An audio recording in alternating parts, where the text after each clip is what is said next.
আসসালামু আলাইকুম। ক্লাস 8-এর সুপ্রিয় শিক্ষার্থীবৃন্দ, লার্নিং উইথ এ প্রিয়ার আজকের আয়োজনে তোমাদের সবাইকে স্বাগত জানাচ্ছি। আমরা আজকে আলোচনা করছি তোমাদের ইউনিট 1-এর লেসন 1-এর পার্ট বি এর শেষ অংশটুকু থেকে, এবং আমাদের পেজ নাম্বার হচ্ছে 3। এর আগের ভিডিওতে আমি এই লেসনের হাসন রাজার লোকে বলের যে গানটা রয়েছে সেই গানটা পর্যন্ত বিস্তারিত আলোচনা করেছি। ভিডিওগুলো যদি তোমাদের কারোর প্রয়োজন বলে মনে হয় তাহলে প্লে লিস্টে গিয়ে দেখে নিতে পারো, আর প্লে লিস্টের লিঙ্কটা আমি কমেন্ট বক্সে দিয়ে রেখেছি। তো দেখো, আজকের যে লেসন আমাদের সেই লেসনের ইনস্ট্রাকশনে বলছে, listen to the Bhawaiya song on the internet. Listen মানে হচ্ছে শুনো, অর্থাৎ ইন্টারনেটে ভাওয়াইয়া গানটা শুনো। The as featured in the film Asiya. Featured মানে হচ্ছে এখানে উপস্থাপন বোঝাচ্ছে। তারপর বলছে and sung by Mustafa Zaman Abbasi and Ferdousi Rahman. অর্থাৎ এই গানটা গেয়েছেন হচ্ছে মুস্তফা জামান আব্বাসি এবং ফেরদৌসী রহমান। তো পুরা লাইনটা যদি আমরা একসাথে বলি তাহলে এরকম হয় যে, আসিয়া চলচ্চিত্রে মুস্তফা জামান আব্বাসি এবং ফেরদৌসী রহমানের গাওয়া ভাওয়াইয়া গানটা ইন্টারনেটে শুনো। অর্থাৎ তোমাদের কাজ হচ্ছে ইউটিউবে গিয়ে এই যে আসিয়া নামের যে চলচ্চিত্রটা রয়েছে সেই চলচ্চিত্রে মুস্তফা জামান আব্বাসি এবং ফেরদৌসী রহমানের গাওয়া একটা ভাওয়াইয়া গান রয়েছে, সেটা তোমরা খুঁজে বের করে শুনবে, এবং পরবর্তীতে তোমরা এখানে যে 4টা প্রশ্ন দেখতে পাচ্ছ এই 4টা প্রশ্নের উত্তর লিখবে। তো প্রথম যে প্রশ্নটা সেটা বলছে, what are some examples of Bangladeshi folk music genres mentioned in the passage. Genre মানে হচ্ছে ধরন, অর্থাৎ এই যে অনুচ্ছেদটা, অনুচ্ছেদটা আমরা পড়েছিলাম একটু আগে, সেটার কথা বলছে যে অনুচ্ছেদে বাংলাদেশি লোকসঙ্গীতের কি কি ধরনের উদাহরণ উল্লেখ করা হয়েছে। আমরা এই যে এখানে একটা অনুচ্ছেদ পড়লাম ফোক মিউজিক নিয়ে, এই অনুচ্ছেদে আমাদের বাংলাদেশের লোকসঙ্গীতের কি কি ধরনের উদাহরণ উল্লেখ করা হয়েছে সেটা জানতে চাওয়া হচ্ছে। তো আমরা দেখেছিলাম যে আমাদের এখানে লেখা ছিল যে পল্লীগীতি, ভাটিয়ালি, জারি, শাড়ি, গম্ভীরা, লালন গীতি, পালা গান and the songs of Hason Raja. অর্থাৎ এগুলা ছিল আমাদের লোকসঙ্গীতের বিভিন্ন ধরন। সো আমরা আনসারটা নিব কিভাবে, দেখো, আমরা যখন একটা প্রশ্নের উত্তর লিখতে যাই তখন কিন্তু আমরা প্রশ্ন থেকে প্রথম অংশটুকু নিয়ে নিই, তারপরে বাকি অংশটুকু আমরা সাজাই। অনেক ক্ষেত্রে আমরা কিন্তু এভাবে করে থাকি। তো তোমরা এইভাবে শুরু করতে পারো যে, some examples of Bangladeshi folk music genres mention in the passage. এতটুকু পুরাটা লিখলা, কেমন? লেখার পর এই যে ভার্ব আর্টটা, এটাকে তোমরা সামনে নিয়ে আসলা। এরপরে হচ্ছে এখানে যে গানগুলো আমরা দেখলাম এতক্ষণ, গানের ধরনগুলো, এগুলা তোমরা উল্লেখ করে দিবা। তো আমি তোমাদের সাথে আনসারটা শেয়ার করে নিচ্ছি। তো আমাদের আনসারটা হবে এরকম যে, some examples of Bangladeshi folk music genres mention in the passage are Palligiti, Bhatiali, Jari, Sari, Gambhira, Lalon Giti, Palagan and the songs of Hason Raja. অর্থাৎ আমরা ওই যেভাবে করে আমাদের টেক্সটে দেখেছি ঠিক সেভাবে আমরা লিখে দিব। 2 নম্বর প্রশ্ন বলছে, how are the instruments used in folk music connected to the land and environment. Land মানে হচ্ছে ভূমি, অর্থাৎ আমাদের মাতৃভূমির কথা এখানে বলা হচ্ছে, আর এনভায়রনমেন্ট মানে হচ্ছে পরিবেশ। অর্থাৎ লোকসঙ্গীতে ব্যবহৃত যে বাদ্যযন্ত্রগুলো রয়েছে এগুলো কিভাবে আমাদের মাতৃভূমির সাথে বা আমাদের চারপাশের সাথে সম্পৃক্ত। এখানে পরিবেশ না বলে আমরা চারপাশটা বলতে পারি, তাহলে আরো সুন্দর শোনাবে। এটা কিভাবে আমাদের মাতৃভূমির সাথে এবং আমাদের চারপাশের সাথে সম্পর্কযুক্ত বা সম্পৃক্ত। তো আমরা যখন প্যাসেজটা পড়েছিলাম তখন কিন্তু এই জিনিসগুলো আমরা পেয়েছিলাম যে এই মিউজিকটা কি হচ্ছে আমাদের মানুষদের যে জীবনধারা সেটার সাথে খুব ভালোভাবে কানেক্টেড। এটা আমাদের হচ্ছে যে agriculture, food, ecology, seasons and rituals are reflected in this songs. অর্থাৎ আমাদের যে কৃষি, খাদ্য, তারপর আমাদের বাস্তু সংস্থান, ঋতু, আমাদের ধর্মীয় যে আচার অনুষ্ঠান, এই সমস্ত কিছু কিন্তু এই গানের মাধ্যমে প্রতিফলিত হয়। তারপর আরও আমরা পেয়েছিলাম যে এরকম যে এখানে যে বাদ্যযন্ত্রগুলো ব্যবহার করা হয়ে থাকে এগুলা কিন্তু কি হচ্ছে আমাদের চারপাশের যে বস্তুগুলো রয়েছে, যে উপাদানগুলো রয়েছে সেগুলা থেকে তৈরি, তাই না? যে the instruments used for folk music are crafted from materials found in the surroundings.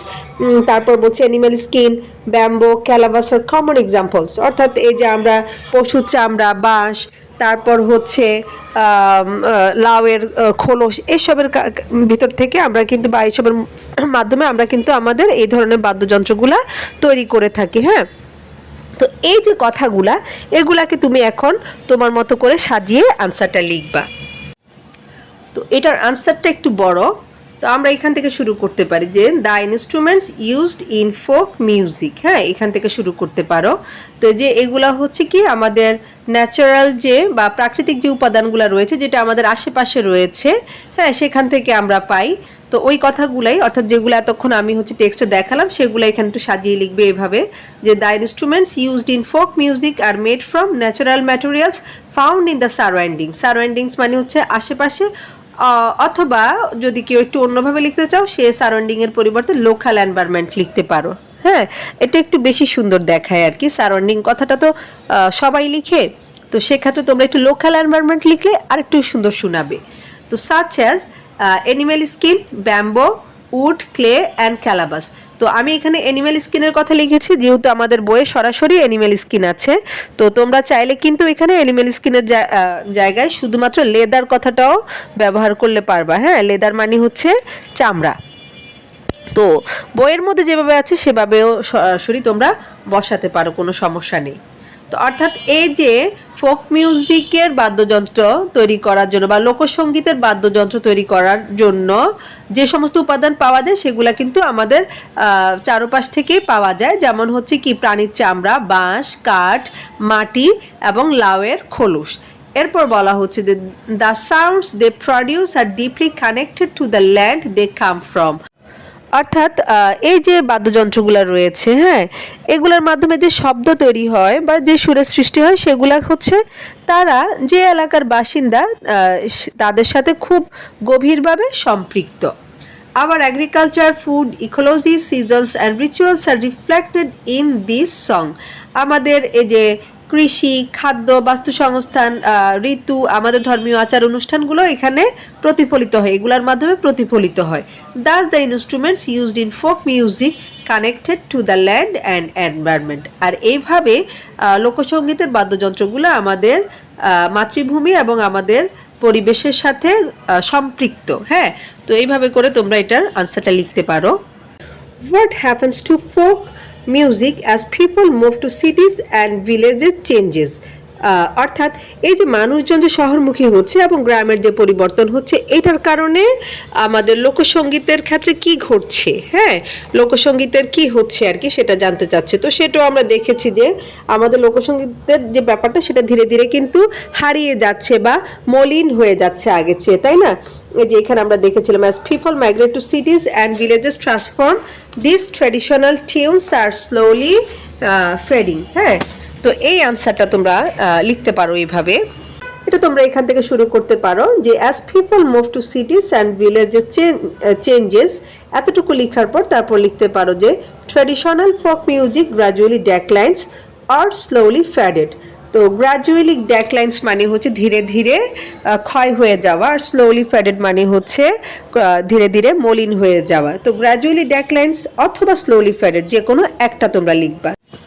তো আমাদের সর্বশেষ যে প্রশ্ন সেখানে বলছে how is Bangladeshi folk music still present in mainstream media despite its ডেক্লাইন।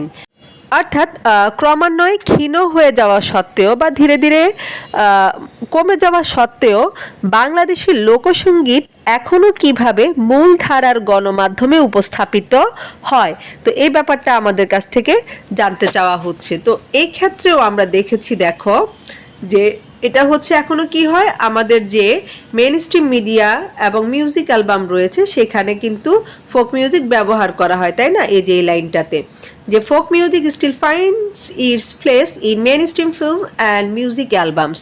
তো দেখো আনসারটা তোমরা কিভাবে দিতে পারো। তো এটাও খুব ইজি। তো এটার আনসারটা তোমরা এইভাবে লিখতে পারো যে ডেসপাইট ইটস ডেকলাইন, এখান থেকে শুরু করতে পারো। হ্যাঁ, এরপর হচ্ছে Bangladeshi folk music is still present in films, music albums and modern performances. হ্যাঁ, এভাবে করে তোমরা তোমাদের আনসারটা লিখতে পারো। তো আজকের আনসারটা তোমাদের কেমন লেগেছে সেটা অবশ্যই কমেন্টে জানাবা। আমার ভিডিওগুলো যদি তোমাদের ভালো লেগে থাকে অবশ্যই বন্ধুদের সাথে শেয়ার করবা। যারা চ্যানেলটাই নতুন তারা চ্যানেলটাকে সাবস্ক্রাইব করবা। দেখা হচ্ছে পরবর্তী টপিকে। সে পর্যন্ত সবাই ভালো থাকো, সুস্থ থাকো আর লার্নিং উইথ এ প্রিয়ার সাথেই থাকো। আল্লাহ হাফেজ।